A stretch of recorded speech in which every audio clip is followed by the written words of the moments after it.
Welcome back to Network Africa. Now, South Africa has asked the International Criminal Court on Monday for more time to explain why it allowed Sudanese President Omar al-Bashir to evade an arrest warrant and leave the country when he visited in June.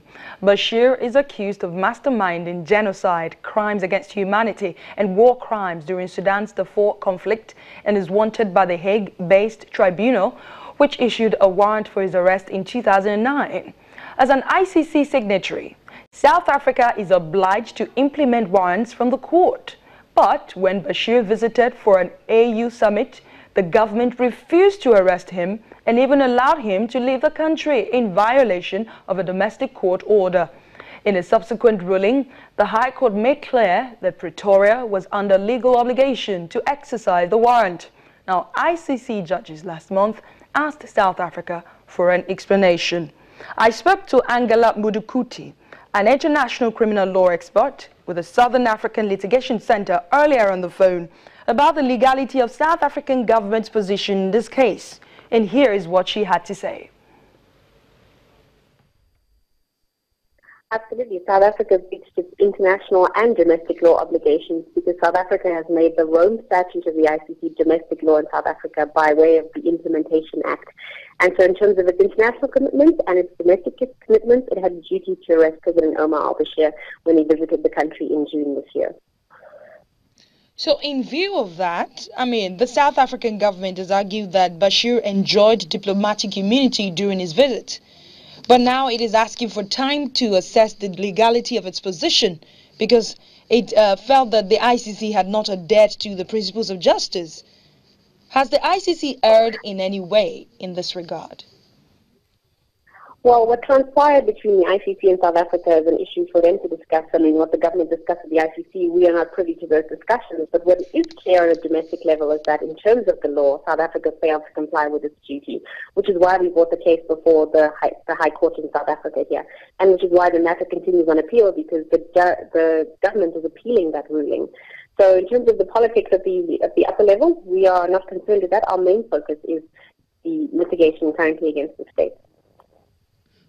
Okay, in that regard then, what are the implications of this move by the South African government if found culpable of indeed allowing al-Bashir to leave the country without being arrested?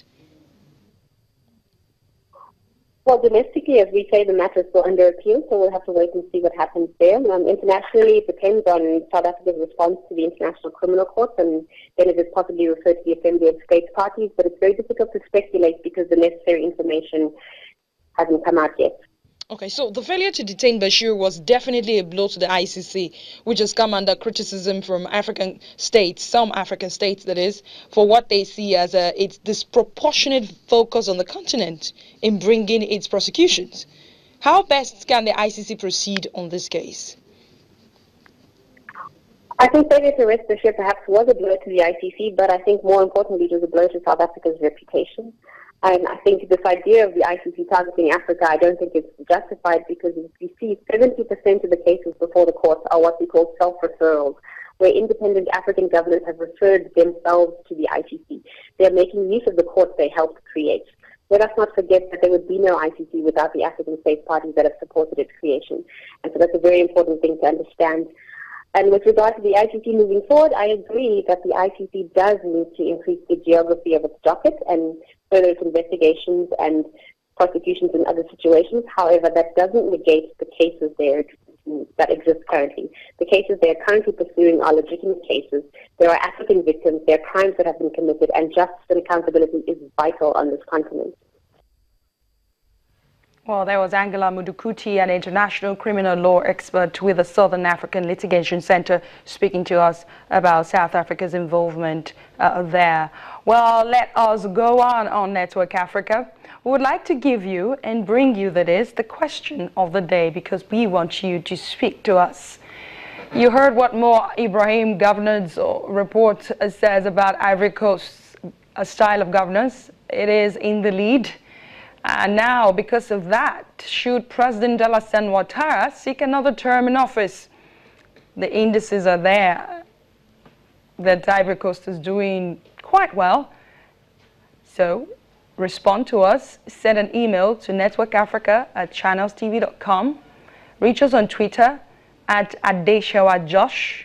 Also, you can use the handle @NetAfricaCTV. The question again is, with Ivory Coast in the lead of the Mo Ibrahim governance report, should President Alassane Ouattara seek another term in office? We do want to appreciate you for sticking by on Network Africa. Thank you. Join us again same time tomorrow. I am Adeshawa Josh.